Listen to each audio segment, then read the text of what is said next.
அனைவருக்கும் கணித வணக்கம். இப்போ பார்க்க போகிறது 7ஆம் வகுப்புக்குரிய கணக்கு முதல் பருவம் பயிற்சி 5இல் 6ல் 4வது கணக்கு பார்க்க போகிறோம்.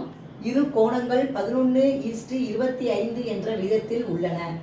அவை நேரிய கோண இணைகள் எனில் அக்கோணங்களை காண்க அப்படின்னு சொல்லி கொடுத்துருக்காங்க.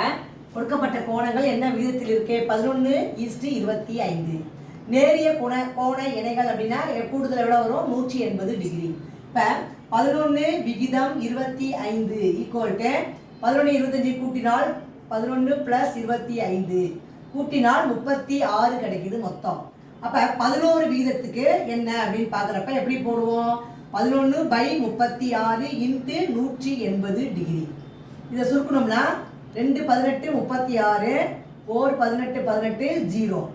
ஓர் 2 2 I 2 10.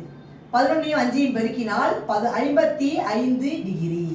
11 விகிதத்துக்கு 55 டிகிரி கிடைக்குது கோணம். அடுத்து 25 கொடுக்கப்பட்டிருக்கு. 25/36 × 180. 36 2 18 36 ஓர் 18 18 0க்கு 0 போட்டுறோம். ஓர் 2 2 I 2 10. 25 5 பெருக்கினால் 125 டிகிரி கிடைக்குது. இது ரெண்டையும் கூட்டினால் வரக்கூடிய விடை 180. அப்ப அந்த கோணங்களை காண்க அப்படின்னு கொடுத்துருக்காங்க. therefore 55 டிகிரி மற்றும் 125 டிகிரி. இதுதான் இந்த கணக்குக்குரிய விடையாகும். புரிஞ்சுங்களா?